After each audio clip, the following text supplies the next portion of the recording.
Oxon 3 Comunicación Natural. Toyota. Renfe. Nuevo Espacio Elite. San Miguel. Coca-Cola. Universidad de Oviedo. Acción Cultural Española. El Ayuntamiento de Gijón y el Gobierno del Principado de Asturias. Patrocinan la 37ª edición de la Semana Negra.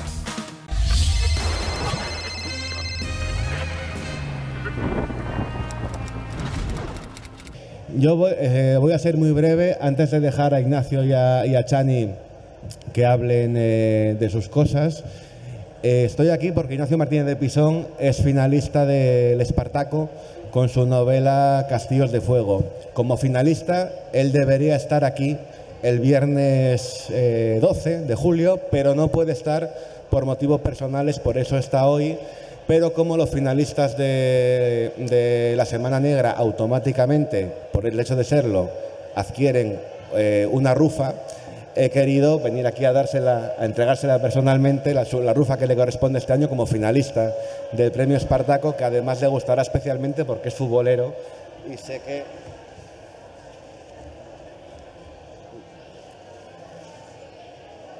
que lo agradecerá. Así que sin nada más que añadir, Ignacio Martínez de Pisón, Chani Rodríguez, con todos ustedes. Hola, buenas tardes. ¿Se oye, no? Pues tengo el honor, se dice mucho esto, pero realmente así lo siento, el honor de presentar una gran novela de un gran autor, que es Ignacio Martínez de Pisón. Había pensado no presentarlo, no decir nada sobre su trayectoria, porque yo creo que es bien conocida, es muy sólida.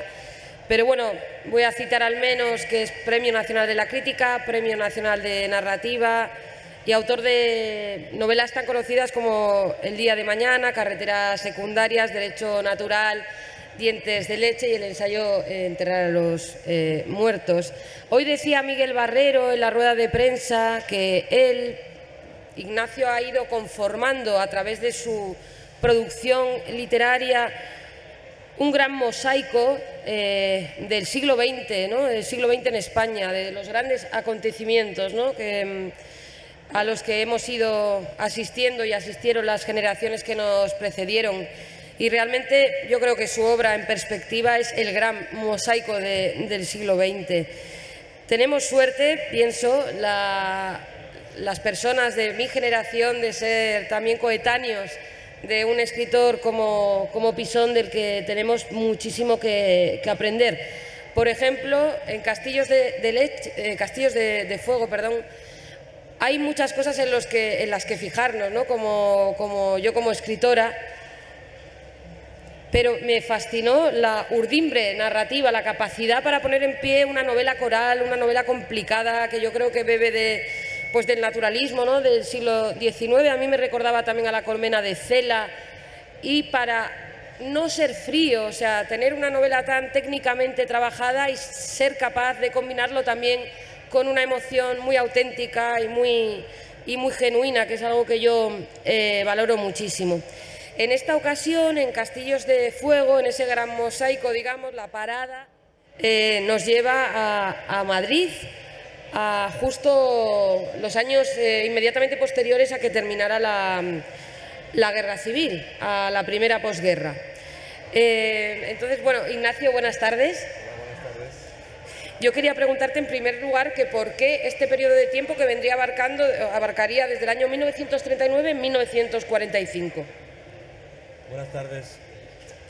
Bueno, son, como ya sabéis, los años de la Segunda Guerra Mundial y aunque yo cuento una historia de muchos personajes en el Madrid de esos años, estoy contando también en qué medida los grandes acontecimientos políticos influyen o repercuten en la vida de la gente normal, ¿no?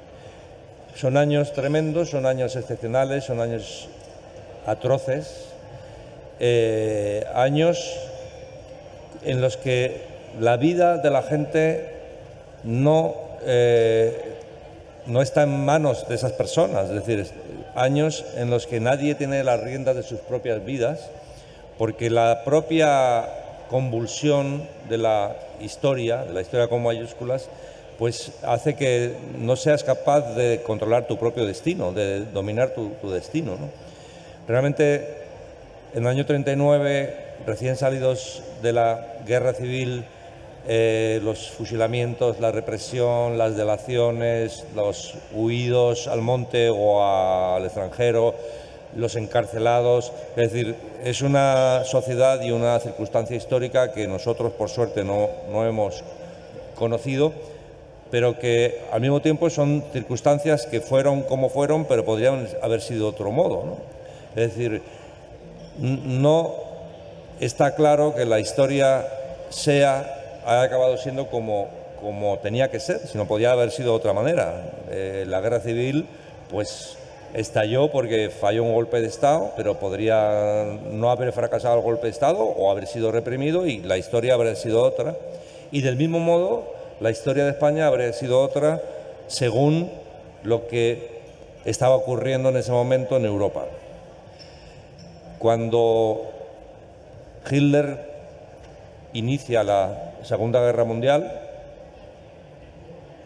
lo que parece evidente es que va a acabar con la civilización, digamos, con la cultura liberal que dominaba Europa en ese momento, y da la sensación de que va a ser un paseo militar y que en muy poco tiempo Hitler se va a hacer dueño de Europa.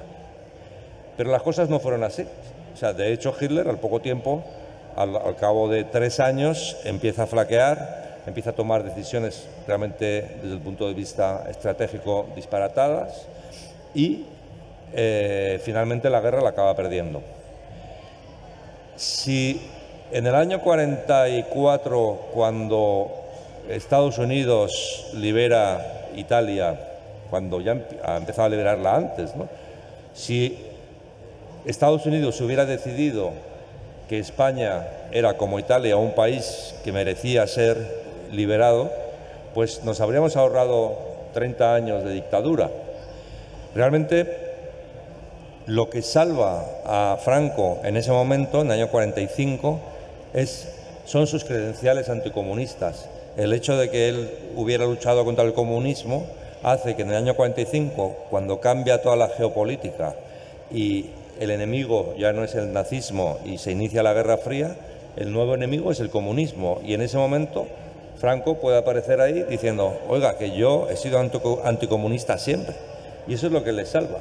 A partir de ese momento, un dictador domesticado, débil, de un país empobrecido, pues es la pieza ideal para quienes quieren dominar Europa. Y en vez de liberar España como nos habría gustado que ocurriera, lo que hacen es manejar a ese pequeño dictador quinielista y triponzón, ¿no? que era Franco. Y lo piensas y dices, bueno, en el año 44, en otoño del 44, hubo un intento de invasión por parte del Partido Comunista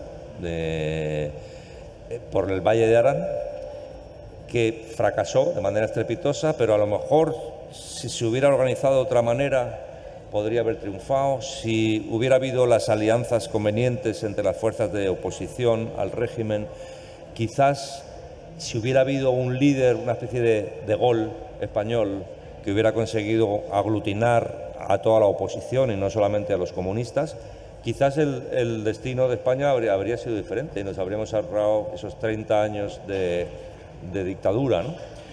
En definitiva, lo que ocurre es que parece que la historia estaba ya escrita, que iba a ser así y que España iba a ser una de las últimas dictaduras de Europa, y realmente fue así, pero podría haber sido de otra manera. Y ese podría haber sido de otra manera nutre las esperanzas de los personajes durante un tramo de la historia, y realmente resulta muy conmovedor ver cómo creían que quedaba poco, que cambiarían las circunstancias, como sabemos que pasó en la historia. El punto de vista de la lectura hace que todavía eso que conmueva más, ¿no? Porque dices, ay, esta gente, abandonad toda esperanza, no dan ganas de decirle a los personajes. Claro, el problema de esta historia es que sabemos el final, ¿no? Claro. Sabemos lo que ocurrió, pero realmente había mucha gente que, dando un ejemplo de coraje y sacrificio, arriesgaba su vida y entregaba su tiempo y sus energías a combatir el franquismo. El comunismo no sale muy bien parado aquí porque el comunismo en aquel momento, pues el comunismo stalinista, hizo cosas bastante feas, como por ejemplo enviar delegados a reorganizar el partido en la clandestinidad, y esos delegados pronto caían en desgracia y algunos eran incluso asesinados por propios comunistas, eran condenados, no solo caían en desgracia, algunos de ellos eran condenados a muerte por el propio partido y ejecutados por pistoleros del partido, digamos, ¿no?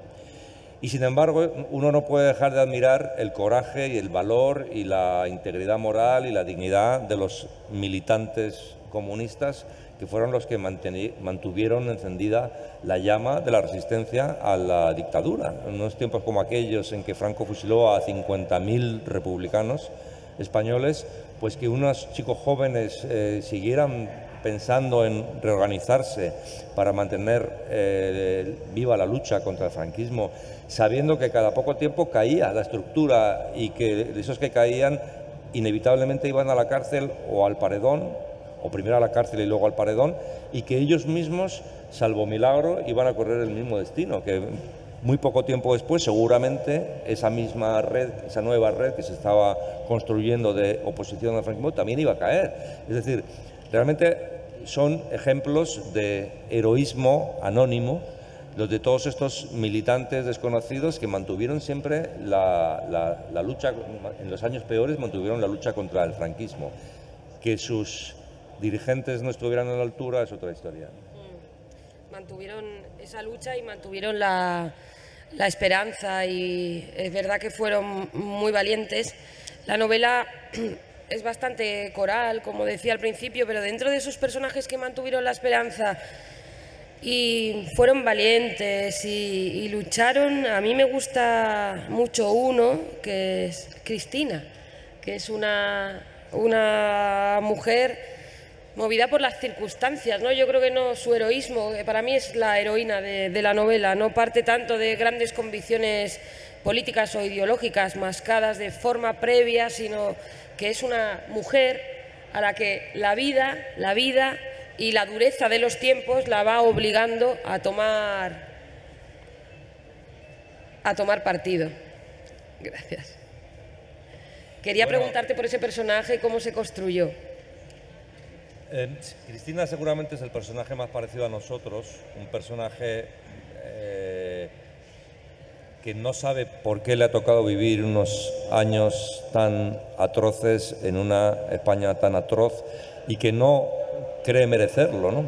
Además forma parte de una generación que son las jóvenes mujeres de principios de los años 40 que durante los años de la Segunda República atisbaron pues una nueva circunstancia para el papel de la mujer. En muy poco tiempo la República hizo mucho más por la mujer en España de lo que se había hecho durante siglos, ¿no?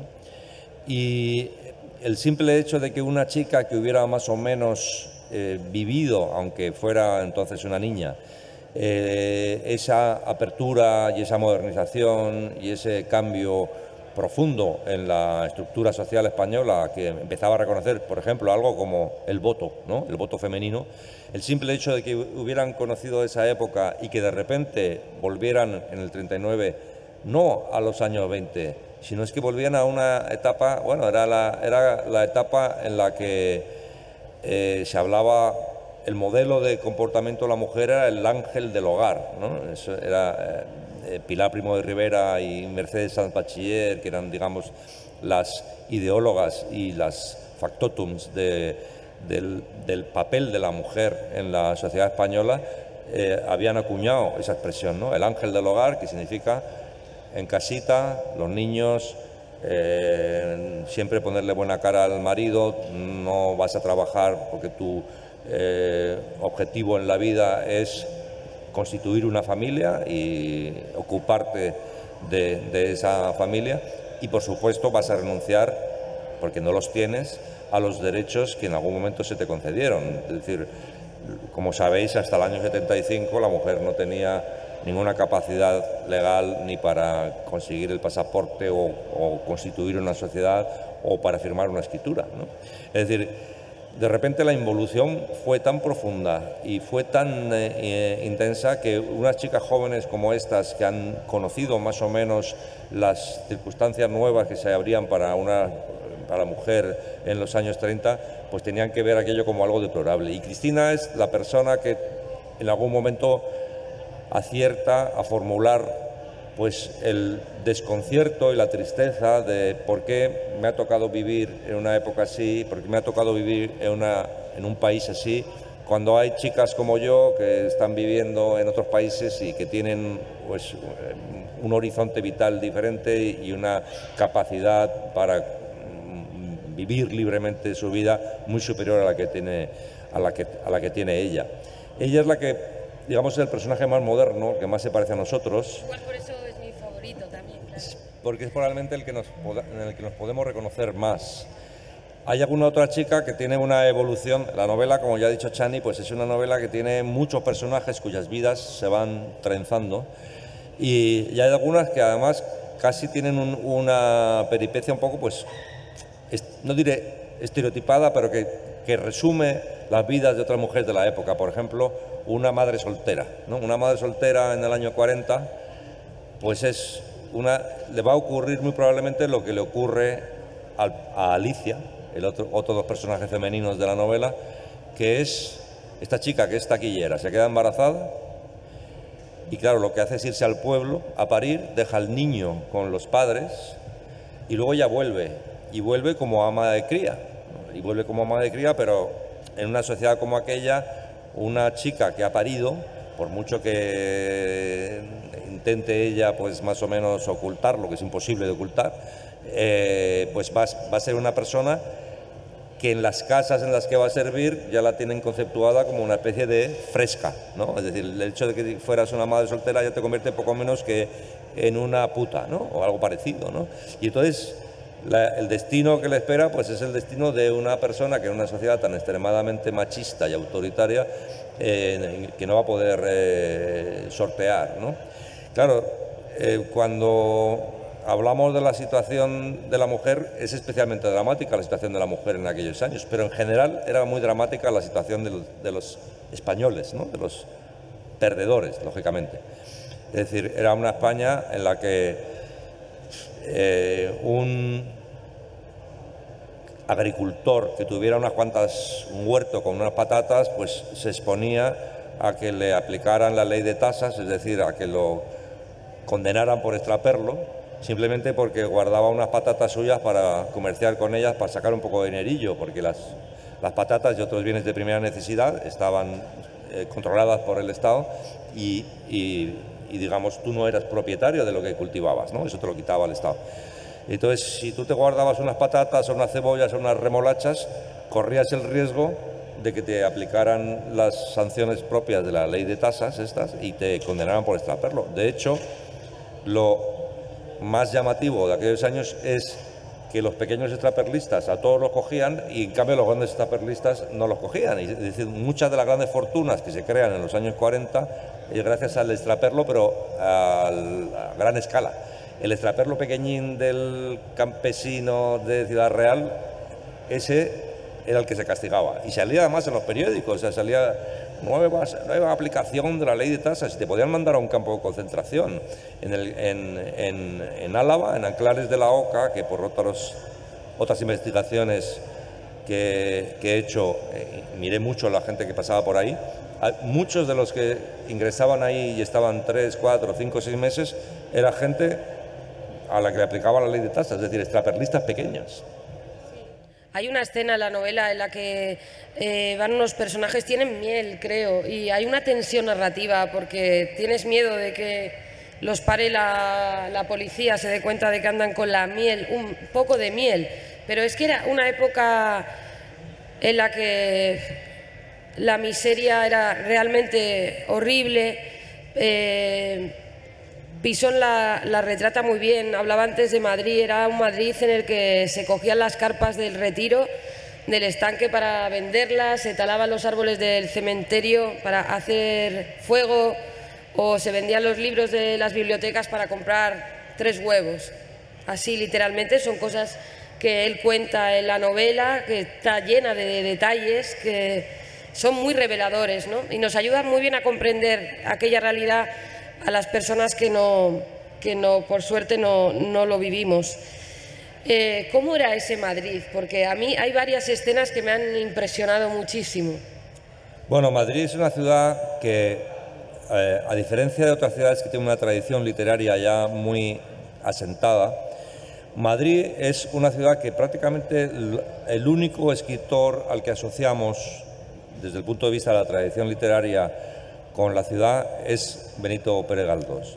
Es decir, Benito Pérez Galdós, que llega a Madrid a principios de la década de los 60 del siglo XIX y que muere unos 60 años después, es un hombre que va a ver crecer la ciudad y que al mismo tiempo que la va a ver crecer va a contar el crecimiento. O sea, si tú lees, como yo he estado haciendo últimamente, que he leído mucho a Galdós, y tú lees sus novelas, te das cuenta de que los personajes se van a partir del momento en que, digamos, la parte histórica de Madrid se abre y se empiezan a construir los ensanches, que son Chamberí y el barrio Salamanca.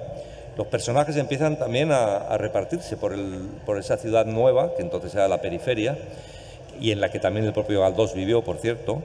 Y lo que nos cuenta, lo que construye es precisamente ese Madrid galdosiano que percibimos cuando llegamos ahí a Madrid, y en las zonas esas, por ejemplo, de Chamberí, donde vemos esos carteles que pone gas en cada piso, asegurada de incendios, todo eso, y dices, ese es el Madrid galdosiano. Pues del Madrid galdosiano al Madrid del año 39 no hay tanta diferencia. Es decir, la ciudad seguía creciendo, pero todavía estaba todo un poco a medio hacer. De hecho, por ejemplo, acababan nuevos ministerios. O sea, la Castellana, ahí estaba lo que se llamaba los Altos del Hipódromo, había ya había edificios construidos, pero el nuevo ministerio se habían empezado a construir antes de la guerra, pero estaban a medio de construir, y la carretera no seguía, ¿no? Ahí la carretera se acababa. Y ahí todavía había como grandes descampados, grandes solares, todavía era un Madrid que estaba por hacer. Y las partes modernas que existían, que no existían en la época de Galdós, o sea, por ejemplo, la ciudad universitaria, eso se había destruido por la guerra, el estadio metropolitano, que fue una de las primeras cosas que se reconstruyeron, porque lógicamente te podías estar muriendo de hambre, pero sin fútbol no podías vivir, ¿no? O sea, en el año 41 tenías que ir a ver al Atlético Aviación, aunque no tuvieras ni una zanahoria que llevarte a la boca, ¿no? Pero, en definitiva, el Madrid que Galdós pinta hasta que sus últimos libros, que es poco antes de la muerte, en los años 10, 15 del pasado siglo, no es tan distinto del Madrid del que yo hablo, que es el Madrid del 39 al 45, y al mismo tiempo lo que tiene Galdós es que es un escritor que no abre puertas solo para él, es decir, que abre puertas para todos los demás. Era un escritor generoso, y ese Madrid que él construye literariamente, porque una de las virtudes que tenemos, o uno de los privilegios que tenemos los novelistas, es que construimos ciudades, ¿no? Es decir, las ciudades no son lo mismo si no han sido escritas por los novelistas, ¿no? Y Galdós ayudó a construir Madrid y ayudó a crear el imaginario madrileño, y es un imaginario que digo que es generoso porque ahí entramos todos. O sea, ese Madrid que él cuenta es un Madrid que podemos volver a contar nosotros sin que parezca que estamos parasitándolo, sin que parezca que estamos aprovechándonos de algo que ya ha sido escrito por otros, sino que lo que él mismo escribió, lo que él mismo describió, puede volver a ser descrito. Y Madrid es una ciudad apasionante y una ciudad bulliciosa y una ciudad siempre dinámica, y sobre todo para los años de los que estamos hablando es una ciudad en la que pasaban cosas. Es decir, no puedes contar la misma historia en diferentes novelas, en diferentes ciudades, porque cada ciudad cambia la novela. Es decir, no es lo mismo contar una historia en Melilla que en Valladolid, no es lo mismo contarla en Gijón que en Sevilla, ¿no? Y por supuesto no es lo mismo contarla en Madrid en un momento histórico como aquel, porque entonces pasaban cosas en Madrid que no pasaban en otros sitios. Claro, estamos hablando, por ejemplo, de que hay ciudades que caen en la guerra civil mucho antes que otras que resisten hasta el final. Las ciudades que resisten hasta el final, la represión ejercida 3 años más tarde es mucho más cruenta que la represión que, por ejemplo, se ejerce en Zaragoza o en La Coruña. ¿Por qué? Porque en Zaragoza o en La Coruña, que desde el primer día forman parte del bando nacional, a los que despachan es a los que tenían fama de izquierdistas o de sindicalistas o de agitadores o lo que fuera hasta ese día, hasta el 18 de julio. Pero durante los casi 3 años de guerra, cualquiera que viviera en una ciudad que hubiera formado parte de la España republicana se convertía en sospechoso de haber colaborado con la República. Por lo tanto, la represión que se ejerce en Madrid a partir del 39 abarca a más gente porque hay mucha más gente sospechosa de republicanismo que en las ciudades que caen al principio. ¿Qué quiere decir esto? Quiere decir que, por ejemplo, en Madrid, una chica que hubiera conducido un tranvía, ya solo por eso era considerada republicana y, por lo tanto, tenía que el nuevo gobierno o la nueva España desconfiaba de ella. ¿Por qué? Porque si una chica se ponía a conducir un tranvía por el Madrid de la guerra, lo que estaba haciendo era liberar un hombre para que se fuera al frente. Era una contribución indirecta a la guerra, ¿no? No sé si te acuerdas que hay un personaje que es mecánico dental o mecánico dentista, no sé qué se llama, esos que hacen prótesis, y es un hombre, la historia suya me la he inventado, pero está sacada de historias de gente parecida. Claro, es un hombre que en un momento dado empiezan a asediarle con acusaciones más o menos vagas, porque era un hombre que trabajaba con oro para sus prótesis, ¿no?, dentales. ¿De dónde salía el oro durante los 3 años de guerra en Madrid? Pues para las autoridades nuevas, mientras no se demuestre lo contrario, ese oro salía de los asesinados en las checas madrileñas.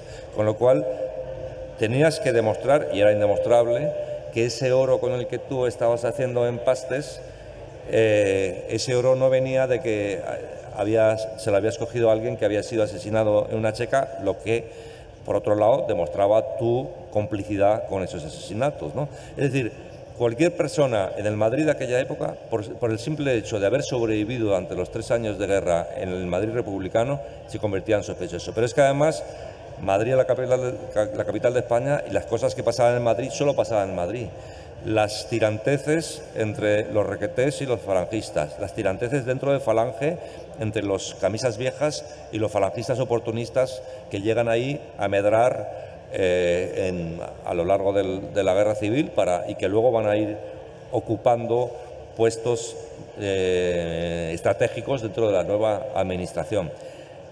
Al estar el gobierno en Madrid, esos enfrentamientos pues se producen en Madrid, lo que hace que también hablar de esas conspiraciones y esas maquinaciones pues es algo que solo puedas hacer si tu novela transcurre en Madrid. Pero es que además, cuando el Partido Comunista envía delegados para que reconstruyan el partido, los envía a Madrid. Es en Madrid desde donde vas a reconstruir una red de oposición al franquismo. Y entonces, digamos que todas las cosas, esta novela no podría haberla ambientado en otra ciudad porque las cosas importantes que pasaban en esa España tan atroz pasaban sobre todo en Madrid. Yo recomiendo la novela de verdad porque hace poco estuve en Madrid y me acordé de esta novela, porque era un día de primavera, luminoso, apacible, yo no sé qué, estaba en una terraza, no sé qué estaba haciendo, pues tomar algo, plácida. Y de repente pensé en el lugar en el que estaba, el escenario, o sea, lo que esa ciudad ha vivido, en contraste de mi apacibilidad, ¿no?, en aquella mañana luminosa, y es estremecedor. Y yo creo que vivimos tiempos de memoria muy frágil y creo que en ese sentido es muy enriquecedor leer esta novela. Por lo que nos enseña y la mirada, ¿no?, que nos va a otorgar, ¿no?, o a facilitar. Se ha acabado ya el tiempo. Yo cuando leí la novela también pensé que los malos tiempos, los tiempos duros, no suelen arrojar nada bueno desde un punto de vista antropológico. O sea, los malos tiempos siempre traen malas acciones de buenas personas. O sea, todo este matiz, esa complejidad del alma humana también la registra muy bien Martínez de Pisón. Quería hacerte una última pregunta porque me he enterado de que vas a cambiar un poco el registro al que nos has acostumbrado últimamente y vas a publicar unas memorias o la primera parte de unas memorias. No sé si nos puedes contar algo. Bueno, la primera parte y seguramente la última, porque las cosas interesantes que me han pasado en mi vida me pasaron al principio y luego ya lo que me ha ocurrido de mayor ya no es muy interesante. Es decir, no sé si es interesante haber desayunado una vez con Saramago. Pues no, o sea, no es, porque Saramago desayunaba todos los días y seguramente todos los días había alguien al lado, ¿no? Es decir, seguramente el librito este que he escrito, que son unas memorias de infancia y juventud y de mi formación como escritor hasta, digamos, el año 90, pues seguramente lo que cuento ahí es cómo me convierto en la persona que he acabado siendo y que luego ya cuando ya era un escritor con unos cuantos libros publicados y con 30 y tantos años de carrera por delante, pues ya todo lo que me pasó no era muy importante, porque no era muy interesante, porque conocer a gente importante no es interesante.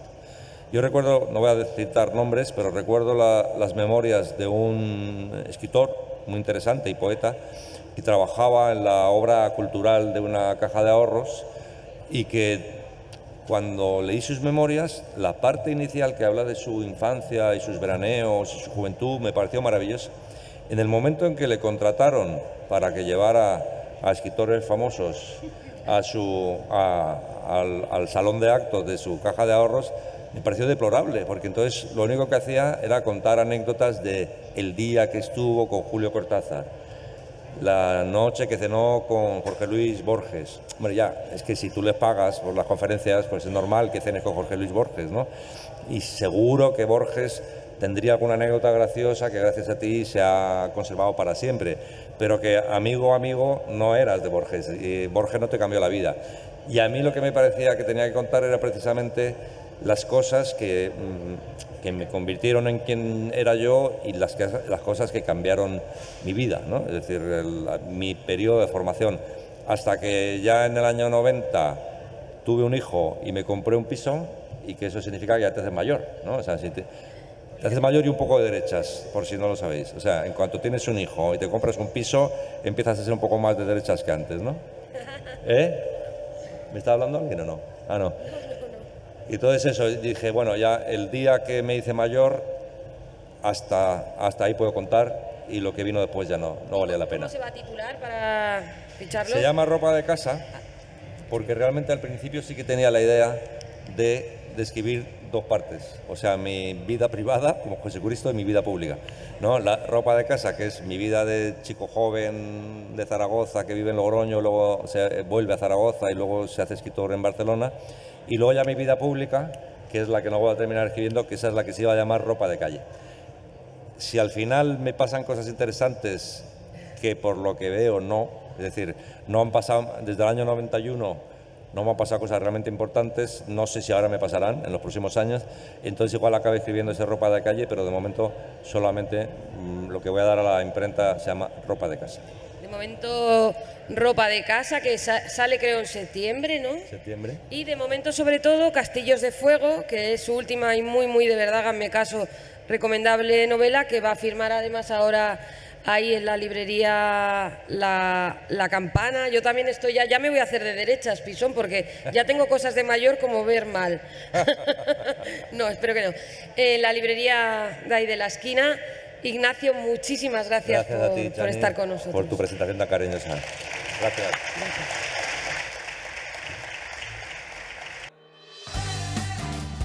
Oxon 3 Comunicación Natural. Toyota. Renfe. Nuevo espacio Elite. San Miguel. Coca-Cola. Universidad de Oviedo. Acción Cultural Española. El Ayuntamiento de Gijón y el Gobierno del Principado de Asturias. Patrocinan la 37ª edición de la Semana Negra.